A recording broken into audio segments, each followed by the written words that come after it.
Welcome, Madeline. I'm so excited to have you here. Thank you. Thanks for having I'm excited to be here. Yeah, I feel like our paths crossed probably like 5 years, 6 years ago. How long? I don't know. I know I came across you. I'm like, I don't know if you knew of my existence. Like I came across your Yeah. work with like the highly sensitive person a long Oh, time right. ago. Even back then. That's Yeah. right. And then we Yes. connected on like a more personal level. And I'm Yeah. like, I don't even remember how. We've just like been crossing each other's paths over the years, and it's great. After I heard you on the Joe Tata Mm, podcast and you're talking about perfectionism, and then I knew that I needed to have you come and speak to, that there are people at the Bill Nell's Pain and Research Center. And yeah, so I yes, think we've been following like parallel paths. we have been. So why don't you tell people a little bit about who you are and the work that you do? Yeah, sure. So I got well. My background has been in psychotherapy, probably for it's pushing almost 40 years now, in different ways. And I really, my roots are in trauma therapy, and so a lot of healing trauma of all different kinds, from the car accidents to childhood trauma.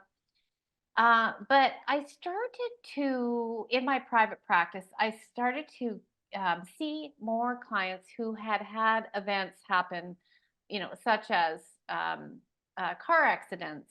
And, the funders were wanting them to, to get better and, get back to their work or, whatever, back to their life. And what I started to notice was that as I was treating their trauma, there was more often than not, there was pain in the room, chronic pain that sometimes, as they started to feel better and heal, often that pain would decrease.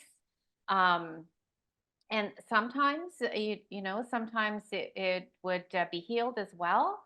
But oftentimes, it was a matter of learning to manage it as they moved on, in their life. And so that really brought me to a place where I didn't know a lot about treating chronic pain. And this is quite a few years ago. And I started listening to podcasts and started learning more and started to realize this overlap of pain and trauma and how they show up, in the body and in, similar pathways of fear and bracing, and then just went, full on and started to really get clear on. I was also had a lot of hip pain myself, and look into ways of really trying to heal at the very least manage in a way that was going to be helpful. Mm, And yeah, so that brought me to work at the Bill Nelms Pain and Research Center, and it's been a just always just unfolding, never ending unfolding of information and new ways of looking at things. And when COVID hit, I was doing all their online classes and program, it wasn't actually online. We took everything online and have been able to really expand the program from there. So that's where I've had you come and speak, and I've had people come. Oh, and I've just been so enjoying the learning, um, from everybody.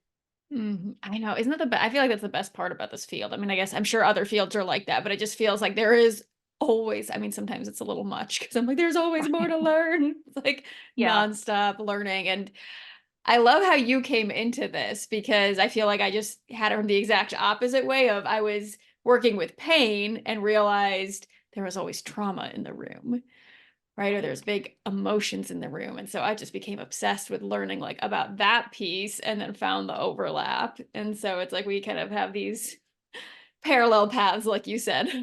Interesting. And we kind of met in the Mhm. middle there somewhere. Yeah. Yeah. Yeah. And it was just like felt like no one was like bridging these worlds together. But I'm like, oh my Mhm. goodness, like there's so much here. There's so much overlap. And I felt like the pain science world was ending at like, oh, there's probably some trauma. So, okay, bye. And I was like, well, wait, how do we heal trauma? And so that's where I came across trauma work and somatic work and things like that. Yes, yeah, exactly. And and being able to bridge both of them and again, it doesn't mean you have to be an expert in both, but being able Mhm. to, have some knowledge and some tools for moving through both of them. And really it often comes down to realizing it's often the same tools, Yes. of somatic work, of nervous system regulation, moving through those stuck points, those patterns that keep us stuck, Hmm. and paying attention to to yourself, and little by little, more and more. Yes. I love the way you said that because it's not this like massive overnight thing that happens.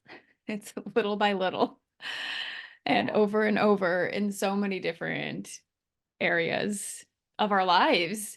And I think it's so funny because I do feel like the tools, so many of the tools, they come back to the same core themes, like you said. It's, Mhm. connecting to yourself, listening to your body, regulating your nervous system.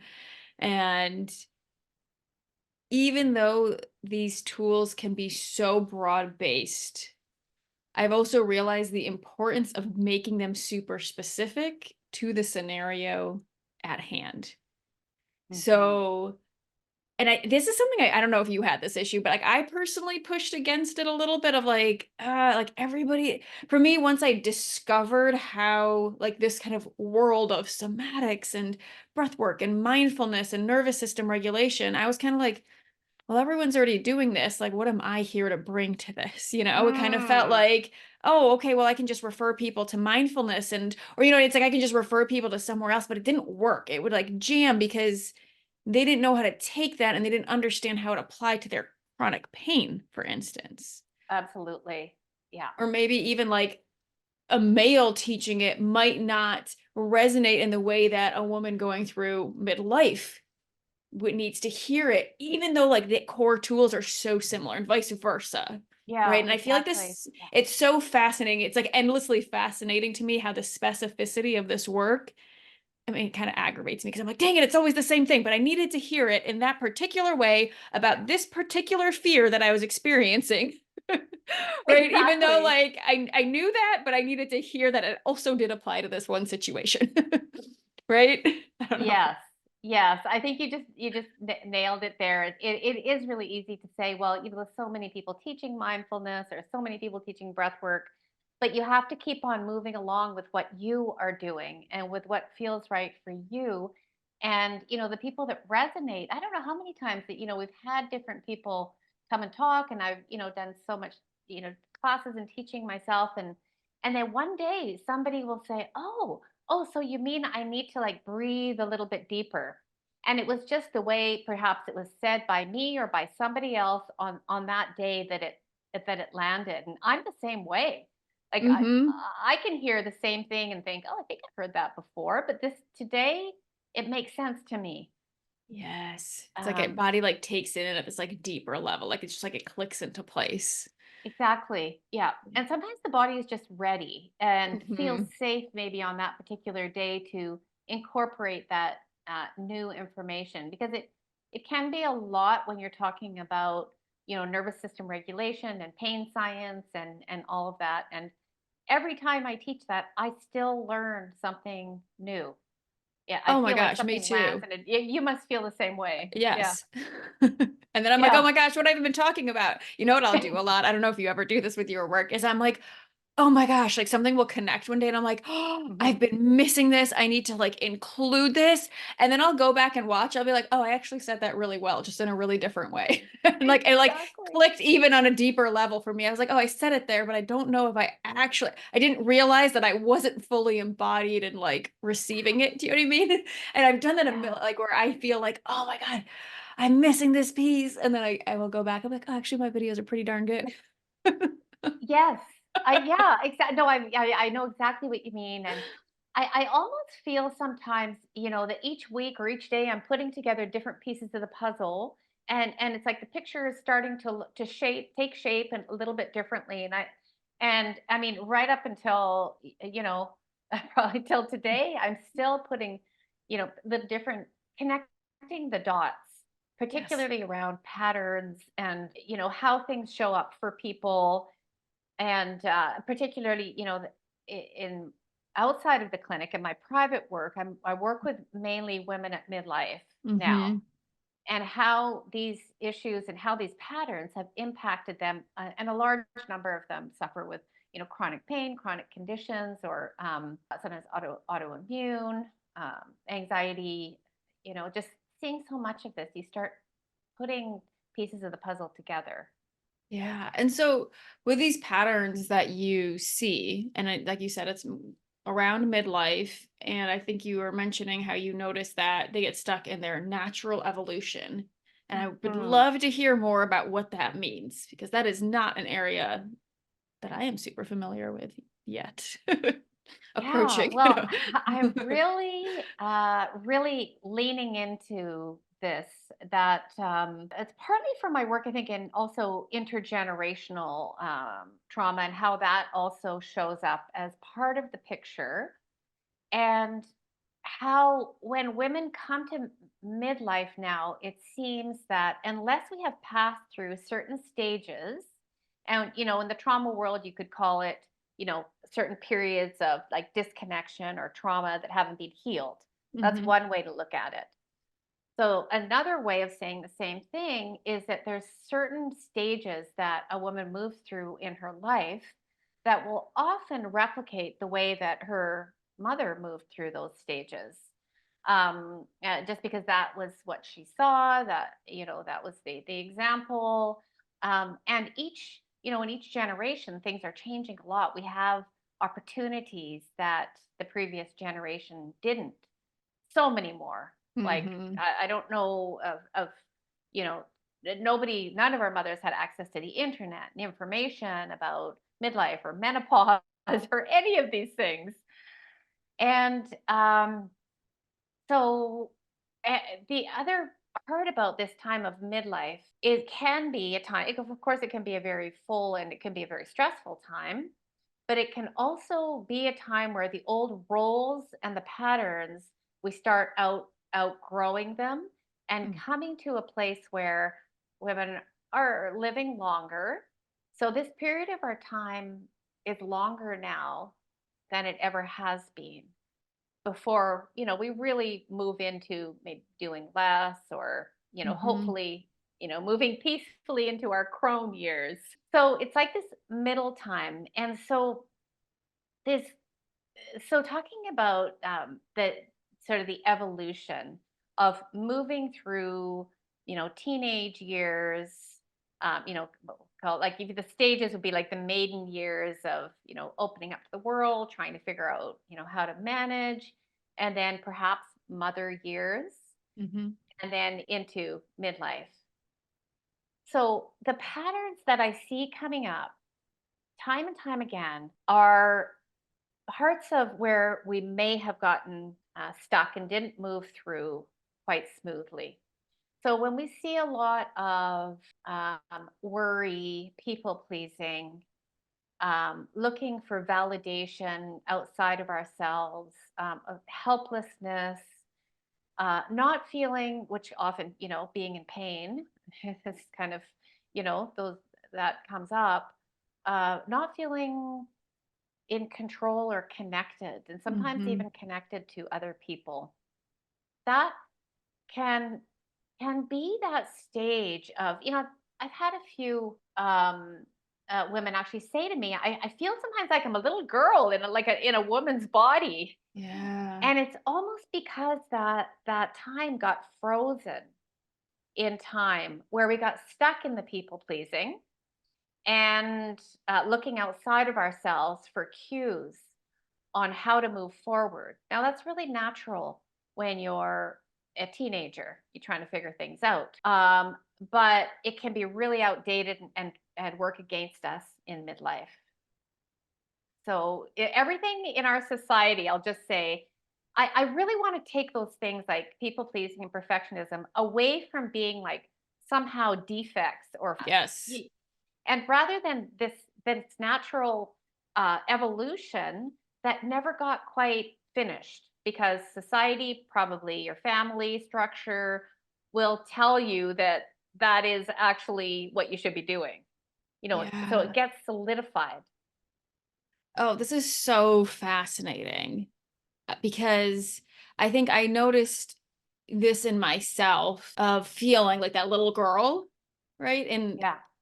And I noticed it in other clients as well. I just didn't have quite the like beautiful way you have put that, but it has felt like there's just this, and when we look around at a broader spectrum of like, it feels like people are in perpetual childhood, right? Like there's like this lack, and some people much more than others, right? But there's this lack of like maturity that happens.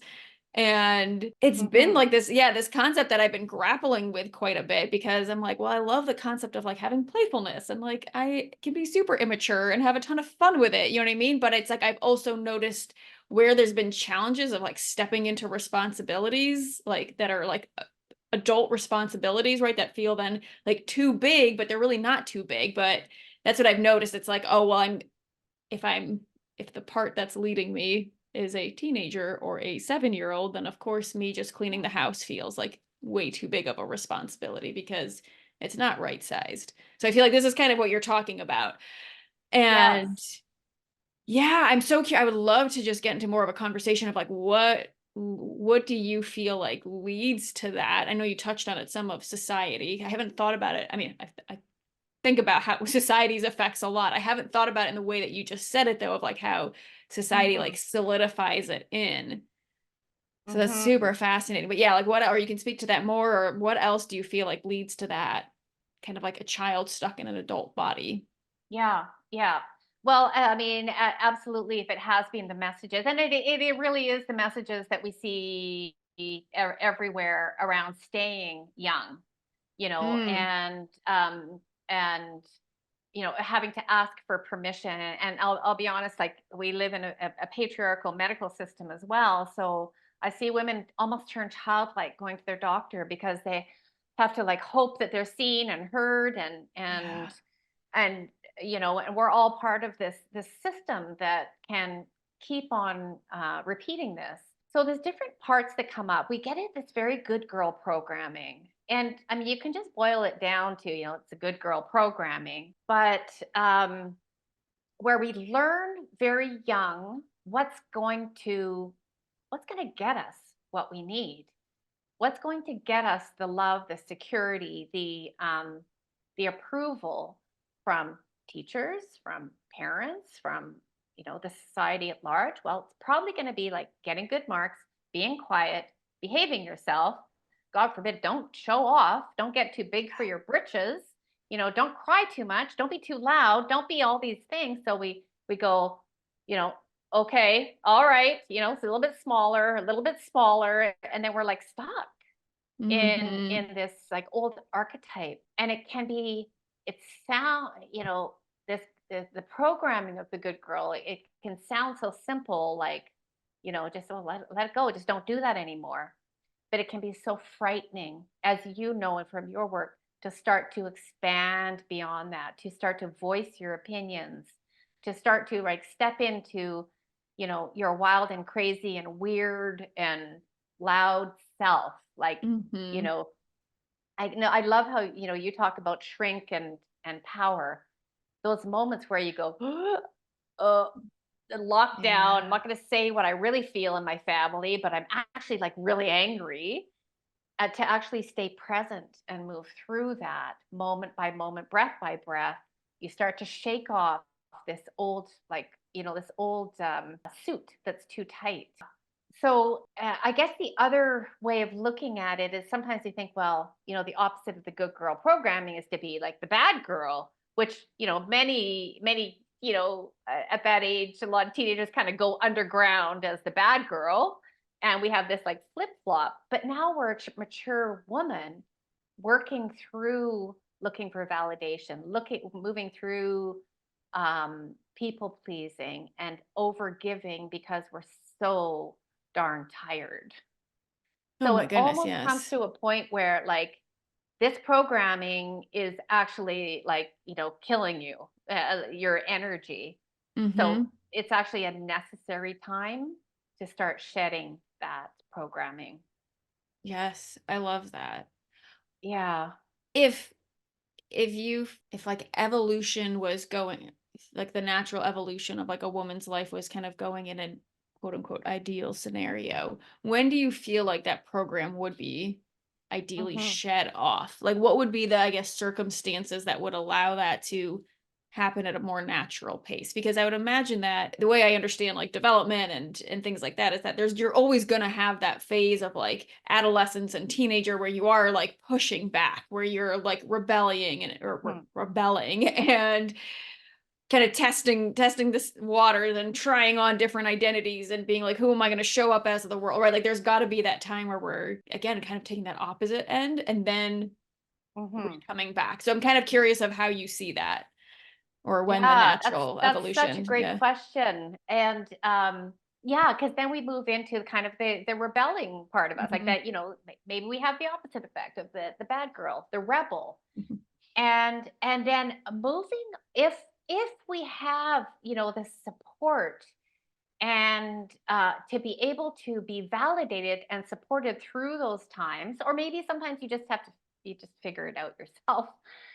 You start moving into, okay, first of all, I want to say we never actually really leave it behind, mm, but it's no longer in the driver's seat. So here's the beauty of this work, because we still have the next phase I want to talk about. But we can see sometimes it's actually helpful to bring in the good girl programming, yes, and yes. and to kind of bring that forward. You're conscious of it, and you need, um it could be anything. Maybe you need some validation, or you need to behave a certain way in a certain scenario, and it just, you're aware of what you're doing. And Totally. sometimes to tap on that rebel part and say like, I really need you on board here, because she's strong, she's feisty, and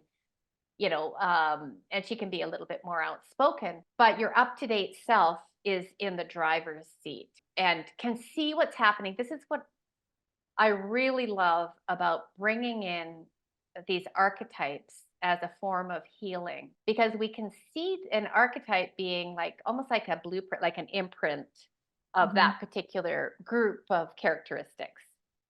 And I know for myself, it's been so helpful to see, oh, I see that good girl coming up here. Look at what mhm. she's trying to do. And I'm kind of, watching what she's doing. And but I'm aware of her, Yes. and and I can see what's happening, so you're not fully invested, I guess. Mhm, And mhm, so then we move into the kind of the young adulthood years, and we still have those imprints, and we're still moving towards the next stage, which would be the stage of the mother. And I want to be really clear that mother can be absolutely of children. It can also be the grief of not having children. It can also be mothering a creative project, a business, a mission in the world, where you're devoting yourself, your love, your care, your attention to this particular being, or work. And when we move into those stages, just a beautiful kind of like blossoming of a woman. Well, and let's face it, it's not all fun. It's one of the hardest jobs in the world. But and we can move in there, and the mothering energy is one of it's unconditional love, and loving these little people, or pets even, mhm. really loving and giving yourself to them. So there's things I kind of want to talk about here. Is there's a flip side of that, and that is getting stuck in the perfect mother, which is the having to show up for everything, having to get it right, having, I just, an extreme might be, don't yell at your kids.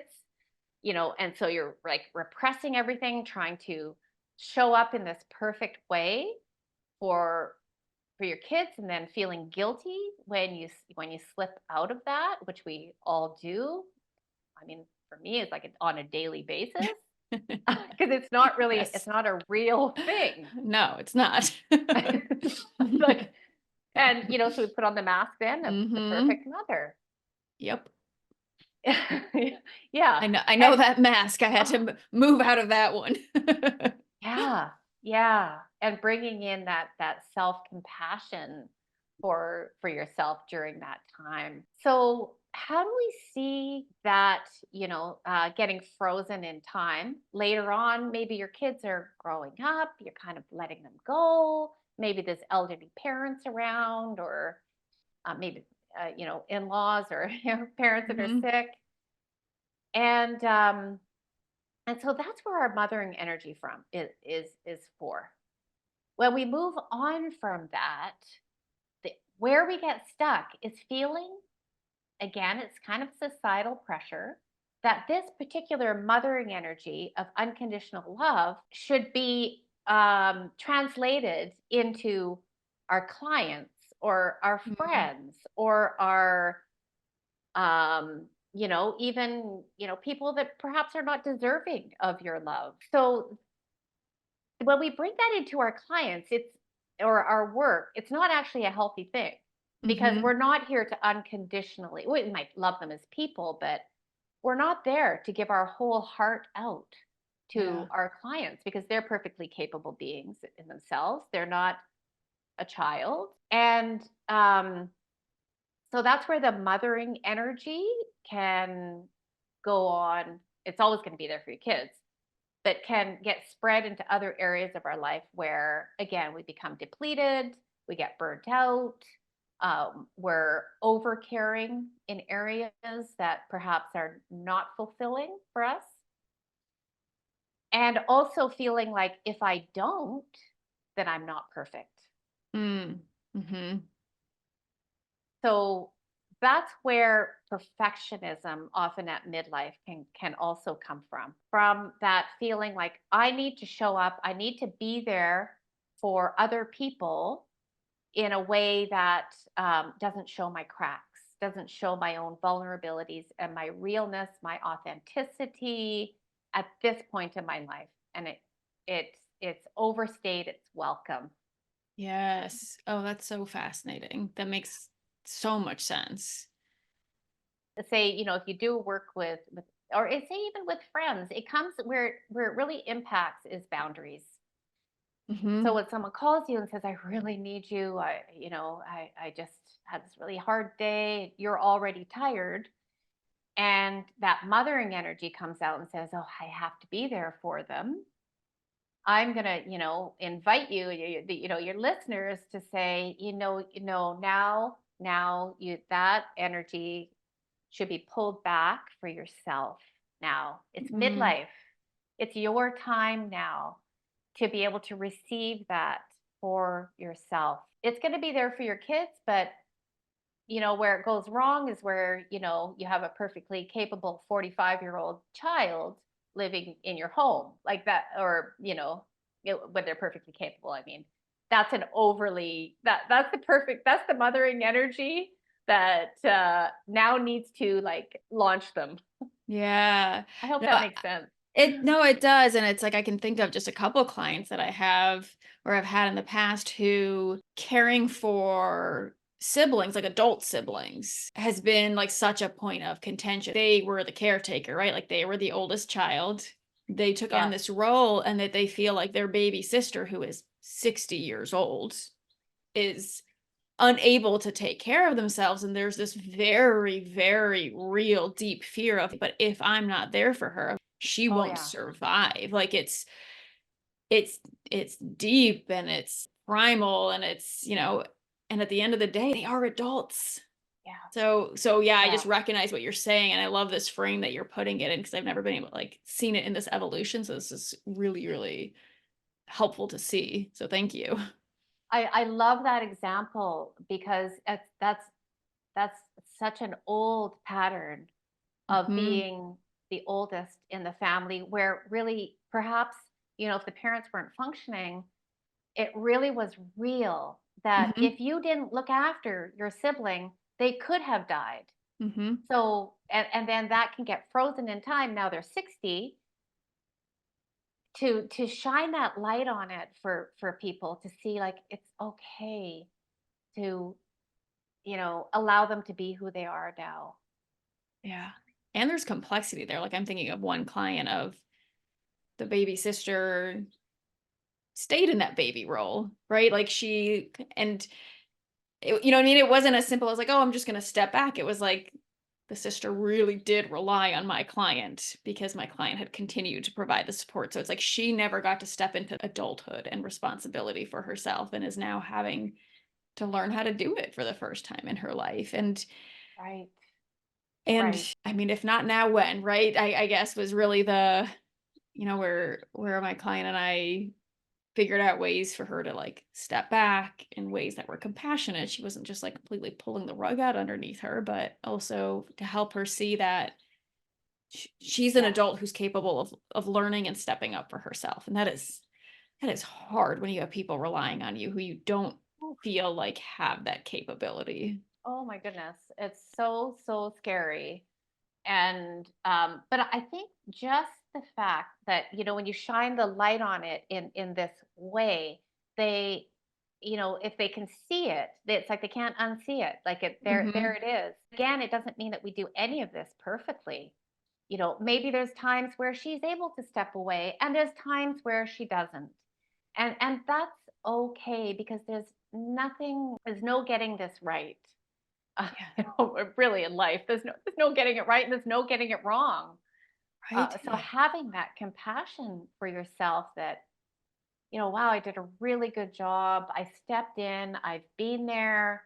And I didn't really fully realize that it's okay now for me to let go and live my life.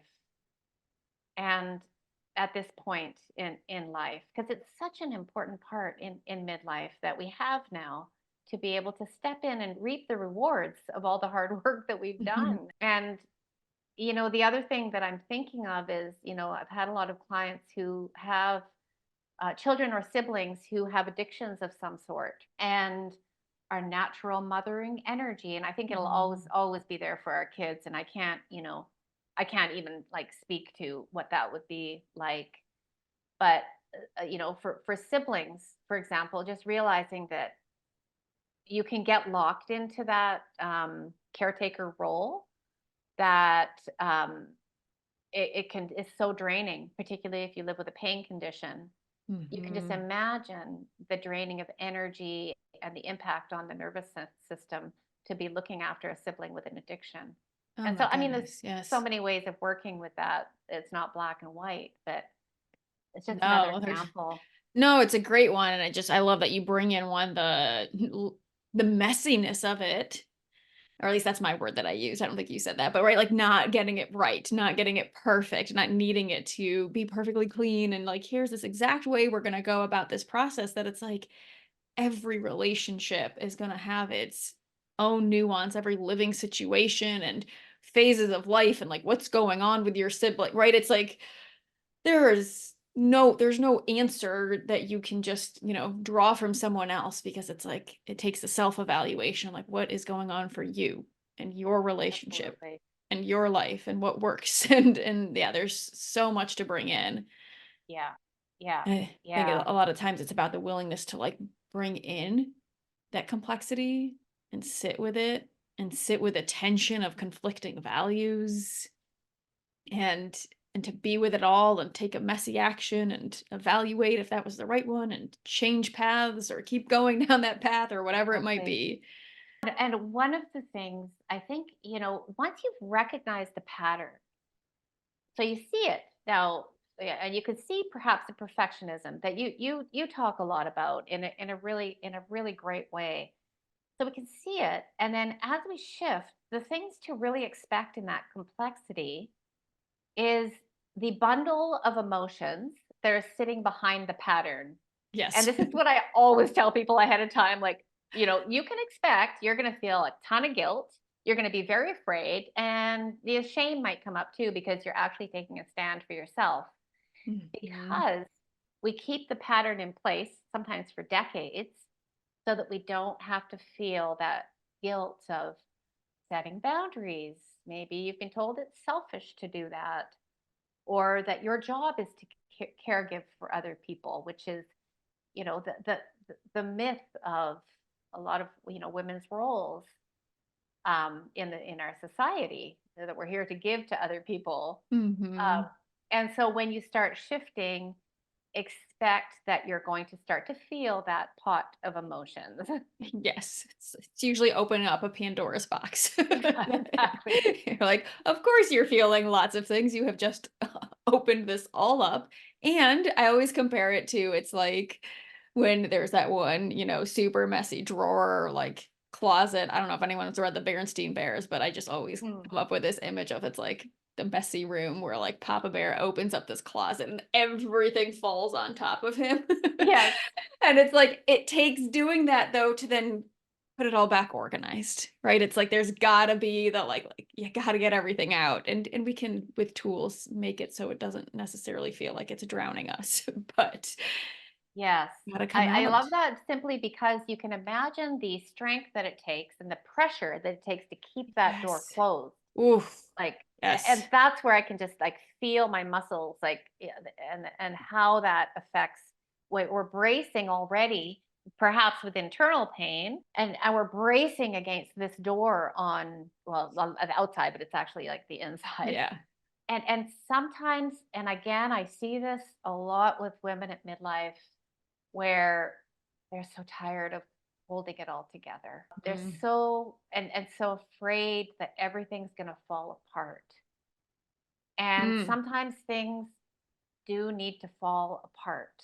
Exactly how you said. Sometimes things just need to feel so messy, in order for us to be able to look at them and then take back what we want and leave the rest.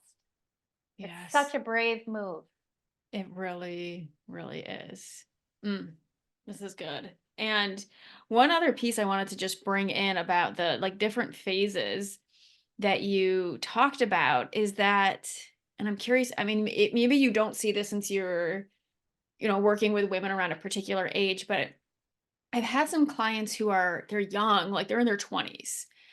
And what I've noticed is they're expecting themselves to be at like a phase in life where like it's almost like you haven't like there's things I haven't earned, the enough work and put in enough work to like be at, right? I'm like, you can't expect yourself, especially with like entrepreneurs who are like really building something from the ground up, right? It's like, well, you're 26, like of course you don't have this robust body of work and like the confidence and you know uh, Right. a decade of experience under your belt to be able to speak like this other person that you're comparing yourself to who is 20 years, 30 years older than you, which I have to remind myself of this too all the time. Right. And so I think, I'm just pointing that out for people who maybe are at a different phase in their life, or if, I know I have, listeners that are younger as well, that make sure that you're taking or you're listening to things that are relevant to where you are in your life and not expecting to jump ahead because these aren't phases that we get to just skip through, right? Like you don't get to just go from childhood to like adulthood. Like you have to go through puberty. And yeah, I'm just seeing like some people being so hard on themselves. When I say some people, I really mean myself too, being so hard on themselves. Or I wish I could have told Yeah. this to my 30-year-old self, right? Of like, just wait, chill out. You're okay. You have so much more to learn and grow, and you will continue to learn and grow. Like you aren't there yet because it's not your time to be there yet. So that came up as you were talking. I think that is such an important point. These are phases and stages that, if you want to use the more spiritual terminology of this divine feminine journey that we're on, and the importance of locating ourselves along it. Like, where am I? No, we're never in the same spot, but we're forward and we're back. But and again, for those 20-year-olds, like locating themselves there in the grand, scheme of their life. Mm-hmm. And for the 40-year-old to know that, this, despite maybe society's messages about getting older, um, that the way that women's lifespans are now, this is not the last stage. And Mm-hmm. now we're talking about, you got maybe 30, 40, 50 years left.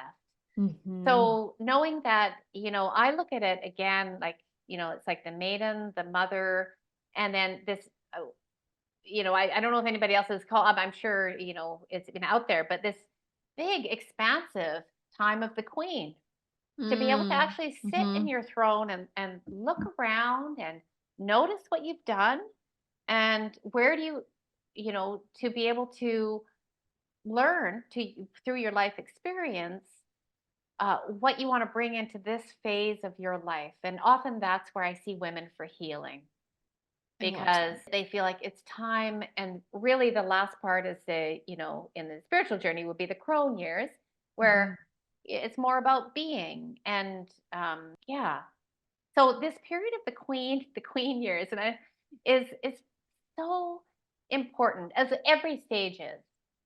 And sometimes when we do rush ahead, to be the adult, we sometimes have to circle back and become the child and the teenager and the rebel again. And I see this a Mm-hmm. lot too, jumping ahead into perhaps motherhood, which is nothing wrong if you're ready for it, you want to have a child. But sometimes it's like, oh, I kind of missed my childhood myself. I think now Yeah. I want to go back and do more of that. Mm-hmm. So like it's a never ending spiral journey, and it's not linear. And we carry all those pieces with us, hopefully getting rid of some of the luggage that comes along with them. Yes, I love the way you said that. Oh, that's so beautiful. So, how do people turn a midlife crisis into a midlife awakening? Oh, yeah. Yeah. Well, this is it.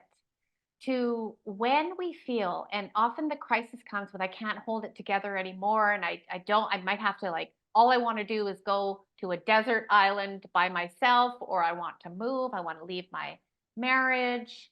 Sometimes that happens. But we can feel an urgency, like we're at a crisis point. And this is where we start unpacking and Mm, turn it into an awakening. So we start to actually come consciously into where we are on this journey, what has worked for us, what no longer works, and mhm. realizing that we have the right we have the right to let go of things that aren't working anymore. And this is where the awakening starts to happen. You have the right to set boundaries. You have the right, to give up friendships that don't serve you, even if you've known them since kindergarten. But Yes. I hear that a lot. But I've known them my whole life. Yeah, and now maybe now is Hmm. a different life. Yes. Um, Marriages, sometimes they evolve into something really balanced and harmonious and beautiful, and sometimes they don't. Hmm. And so when we awaken to ourselves and what we're really here for through our own desires, that's when the magic can start well, that's when the magic happens. That's when it happens. And even I just, want to make sure that I make this point too, is that if one of your listeners is listening and thinking, well, I don't even know what I want. I don't know what lights me up. I feel like I'm just kind of buried somewhere, and I don't know what my desires are.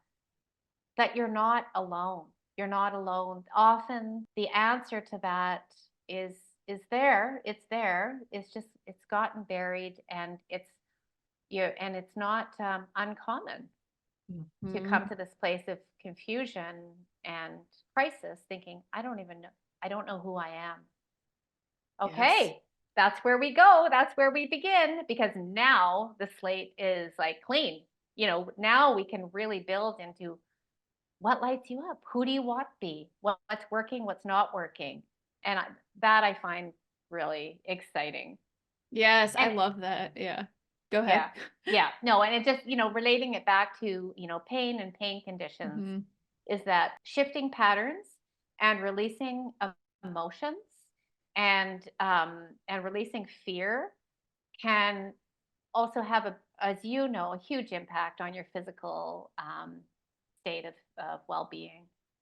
Oh, hugely. And what I love about you said for people who don't know what lights them up or even what they like, or maybe like even if it's just a hobby, right? It's always this really fun opportunity. What I'll have my clients do is be like, write down a list of activities that you could try. You don't even have to like know if you like them. It's like maybe go on your local like meetup page or look at, I feel like libraries will have free, at least ours does have like free like events all the time of like crocheting for adults or you know what I mean? Like random things. It's like, are there pottery classes? Are there dance classes? Right? It's just like go look and just at least start with a list. And you can go and you can freaking hate the activity, but then you're like, well, I guess I'm not about that. And you have Yeah. just discovered a little bit more about yourself, right? You're like, I guess I hate jazz. Okay, cool. Ooh, but I love ballroom dancing, or whatever. It's like you get to just discover it. And the only way to discover that is to try new things or even just watch a YouTube video. You know what I mean? It's like we have such access to things where we get to start on this like really safe level that I feel like was just so not available before. Exactly. Yes. And just noticing those little breadcrumbs that, Mhm. oh, that looks interesting, or no, that's not for me. Exactly. It's all information. Mhm. And I'm thinking of, one woman that I knew that just started taking pictures.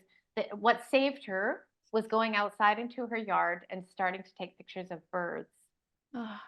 Mhm. And she found it. She really enjoyed it. And she followed that and followed that and got a new camera eventually. And now her photography is in magazines. It's shown all, and her photographs are stunning. And Wow. it came from just so burnt out and afraid and stressed to a whole world opened up to her of like bird watchers. I love that. So you just don't know what the openings are. Yes. And I love how it like turned into something so big and amazing for her. And it's also totally fine to be like, and all I have is a bunch of crappy pictures on my phone of birds Yeah. that no one ever sees, but I love them and it brings me so much joy, right? Like it gets to be anywhere Yes. along that spectrum. Totally. And the fact that she wasn't looking for anything else. Oh, that's It so was cool. complete unknown. So to her, it didn't really matter. And then she just kept going. Yeah, that whole independent of the outcome thing, huh? There's always really something to that, and it can be a challenging thing for sure when you Gosh, when you being want human. something. Yeah, right. That whole humaning. I have a client who ended up making a shirt for her because I worked with her for a while, and she would always just be like, "Humaning is hard," so I made her a shirt that said like, "Humaning is hard" on it. Like it is. I It love that. really Yeah. is. It really is. It's like adulting is hard. It is. It's so hard. I love this, Madeline. I Mm, could talk to you so much longer, but I yeah. want to wrap this up and let people know where they can find you and learn more about your work. Well, probably the best way is through my website, Mindful Living Now, or my YouTube channel is Woman Fully Alive, and that's my podcast as well. Is Woman Amazing. Fully Alive, and that's my goal to help women feel as alive as possible in their bodies in this lifetime, in however that looks for them. Oh, beautiful. And any last parting words that you want to offer? I think, listen to the whispers inside of yourself. Mhm. Listen to those gentle nudges. Notice, is that old? Is that an old pattern? And be willing to look at yourself and also just realizing that so much of what we learned was never ours. You didn't create this. You didn't Mhm. create this in yourself. You downloaded it, and so just really listening to your heart now. I love that. Thank you so, so much. Yeah, thanks for this conversation. I've really enjoyed like articulating this. Yeah. Oh, I'm so glad. Thank you.